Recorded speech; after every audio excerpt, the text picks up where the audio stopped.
So today I want to talk about employee traps that your employer hopes you never find out about. As a general matter, employees don't lose workplace battles because they're wrong. Usually, if they are complaining, there's some merit to their case. But they end up losing oftentimes because they don't understand the traps that their employer is quietly setting behind the scenes. It's a real game, and most employees don't even know the game they're playing. So today we're exposing those unseen traps that your employer hopes that you never find out about. Because once you know the game changes. Now, before I get into it, I'll ask that if you like my content, remember to hit the like button. And if you've not subscribed, please do so because it goes a really long way in helping me to continue bringing content like this to you. I really enjoy doing it. So let's get into it. Trap number one, you cannot sue until you go to the EEOC first. That's I don't know how you're supposed to know about this because your employer is not required to tell you this. But if you're bringing a suit for discrimination, retaliation, harassment, you have to go through the EEOC first in almost all cases. Your employer has no obligation to tell you this. And what's more important is you have a very short window, a very narrow window to get down there and file with the EEOC. Your employer doesn't have to tell you that. And if you miss a deadline, then you miss your chance to sue your employer. Now, deadlines, like I said, are short and they are just not something that you can go back and fix. You can't revive your claim no matter how unfair your situation might have been. And employers count on you not knowing that. And so what can I say? That's the way the law works. So they'll tell you they're trying to work out things internally, and they might very well be. But here's the thing. If you miss the deadline, if things don't work out internally, no matter how much they delay you by saying that they're fixing things, if you miss the deadline, then you've missed the deadline, and your right to sue based on whatever it is that you're complaining about is out the window. Your rights disappear. This is one of the biggest unseen traps in employment law. And employers rely on your not knowing the law to win. So I'm telling you, and please tell everyone you know, the EEOC is real. Whether you like the EEOC or not, it's not an entity that you can get around. Trap number two, valid legal complaints trigger obligations on the part of the employer. They have to conduct thorough investigations after you complain. And let me unpack that. What I mean by a legitimate complaint. If you go to your employer and complain about discrimination, harassment, retaliation, and you say specifically that it's based on your age, race, sex, gender, disability, etc., then they have to, under law, investigate. They have to conduct a thorough and prompt investigation. But here's the loophole nobody tells you about. There is no legal definition of what a thorough investigation is supposed to look like. So that means many employers do the bare minimum. They interview one witness, if any witnesses at all. They take vague notes. They're not writing down all the stuff that's bad for the company. They skip key details. They accept the supervisor's story at face value. And they come back with the generic, we were unable to substantiate your claims. That's what they say almost all the time. And here's the thing, legally, that's sufficient because the law just says you need to conduct a thorough and prompt investigation, but they don't tell you what that is. And your employer is hoping that you don't know this. So here's what you do. When you complain specifically about age, race, gender, you have to say the magic words that the discrimination that you're dealing with is based on your age, race, gender, sex, disability. And that's when they have that obligation to investigate. Like I said, it's not going to be much of anything. They're just going to come back 9 times out of 10 and tell you they didn't find anything. So what you need to do is do your own investigation. You need to have notes, your own notes. You need to always document everything. You need to have your witness list, give you statements, send you an email, something attesting to whatever it is you believe that they could say to support your case. You need your own documentation because HR protects a company and it's going to be your file that protects you. Trap number 3, and that this is kind of ties into what I was just talking about. HR works for the company. A lot of people don't realize that. They go in and get really comfortable talking to HR. And because many people think that HR is neutral, and that's just not true.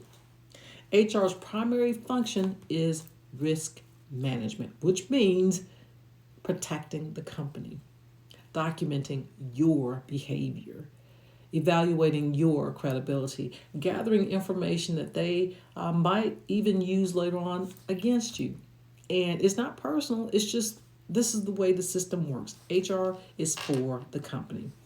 Now, that means that you have to understand this, but still play the game, which means that you need to still report whatever problems you have to HR.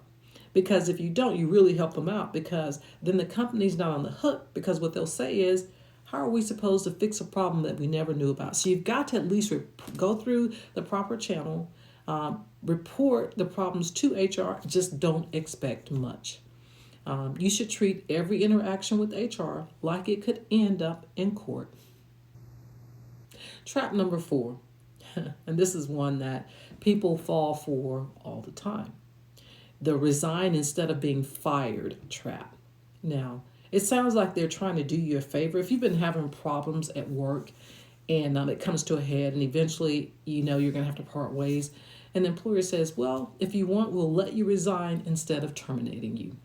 Well, unless you have some special circumstance where you can't have a termination on your record, that's usually not the case for most people, understand their offer is not a gift. Their offer is strategy to help the company and the company only. Because when you resign, oh my gosh, you lose out on so much. It protects them from any wrongful termination claim that you might file. If you quit, there's been no termination, right? You may lose your right to collect unemployment because, if you quit, they can say you quit for any reason, and you're not going to get unemployment benefits because you quit. You really weaken your legal standing when you quit. And whenever I talk about this, someone always says, oh, but what about constructive discharge? And if you've listened to any of my other videos, you know how much I hate when that happens, because constructive discharge claims are incredibly, incredibly hard to prove. I don't know of people, very many cases where an employee has won a constructive discharge claim in court before a jury, because usually a judge will kick it out. Now, will the company settle with you sometimes? Sometimes. If you have a company that's sort of adverse to litigation, sure, they might settle with you, but the chances of them settling you decrease dramatically if you quit, because they know they have the upper hand in a huge way. So just, call an attorney first. And at a minimum, the attorney can try to negotiate a severance for you. But when you call, and y'all have heard me say this before, when people call me after they quit, I think, why are you calling me now? You tied my hands. You made the ultimate decision before talking to an attorney. So don't ever quit first. Make sure you talk with an attorney first. Again, you really weaken your legal standing when you quit first, when you choose that option of, okay, I'll resign instead of being terminated. And oh my gosh, at a minimum, the least you can do is if you're going to resign instead of being terminated, at least negotiate some type of severance, even if it's 2 weeks' pay. Don't just walk out. Again, I don't suggest that you quit at all. I don't suggest that you take that option at all. Always talk to an attorney. But if for some reason you're going to do that, at least try to get something out of the deal. My feeling is, if they want you gone, then let them own the decision. If it's a termination, let's call it what it is. Don't make it easy for them.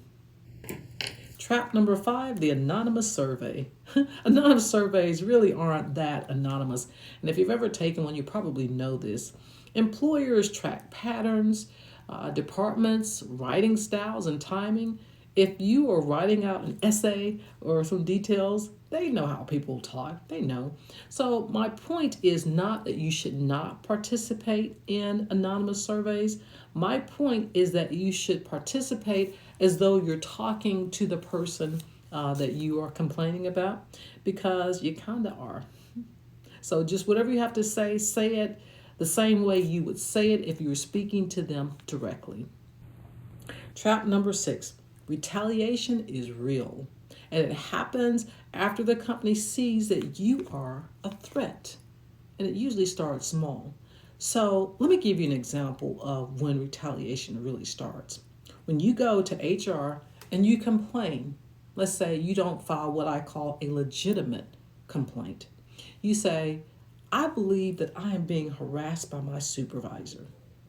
Or you say, my supervisor is discriminating against me. And then you leave it at that. You say it that way. You're not specific. You don't use the magic words race, age, religion, disability. You're not specific about what the discrimination is based on. You don't say specifically that it's based on a protected class, because if your complaint of discrimination or harassment is not based on a protected class, and you should visit the EEOC website to see what the protected classes are. But if you don't mention that, then it's not a legally protected complaint. But they know what you're talking about. They know what you're trying to say, or they know what you refuse to say. For some reason, a lot of employees hate to call it what it is, and they count on that. So you go and you say, oh, I am facing discrimination. My supervisor treats me unfairly. Well, let me tell you, being treated unfairly at work is not illegal, not in and of itself. You have to be treated unfairly based on your age, race, sex, gender, disability, religion, those things.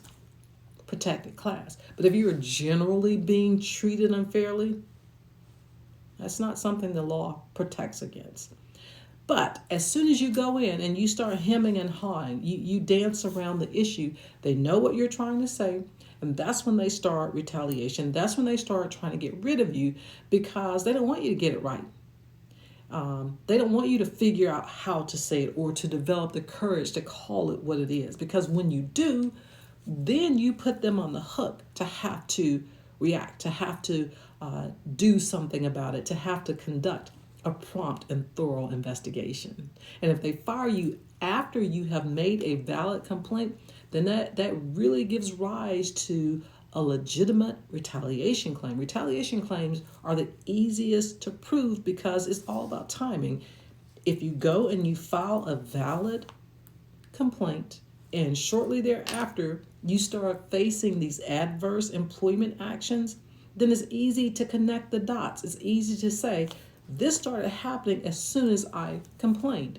And so that is why retaliation claims are so strong. So retaliation is very real. And again, it happens right after the company sees that you are a threat. So you need to be on your game. Make sure you're documenting everything. And the retaliation rarely begins with a firing. It's usually subtle at first. They'll start with things like changing your schedule, changing your job responsibilities. They'll take away opportunities. They'll isolate you. You'll suddenly start getting these negative performance reviews and sudden meetings about your attitude. All these little things. And they'll start creating a paper trail, and then next thing you know, you're out of there. Employers hope that you don't connect the dots, but I'm telling you, this is how it goes. So now you know. Now you know. The timing always tells a story when it comes to retaliation claims. And finally, trap number 7, the performance improvement plan. A lot of times employers use these PIPs as retaliation. This is how they create a paper trail. Performance improvement plans generally aren't designed to help you. There are always exceptions, but by and large, they're designed to document you out of your job. It gives a company justification for firing you. They get to say, We tried everything we could. See, we put them on this performance improvement plan before we fired them. We gave them a chance to fix it, and they didn't fix it. Here's the thing. If a PIP follows a complaint, that's not coaching, that's retaliation, plain and simple. And if that happens, you need to file a second charge, if you've already filed one, a charge with the EEOC for retaliation, because retaliation is a separate claim. Make sure you file with the EEOC. At the end of the day, the workplace is not neutral. Your employer has a strategy and you need one too, which is why I'm always telling you all this information. Because once you learn these traps, you stop walking right into them. Knowledge really is power. See you next shift.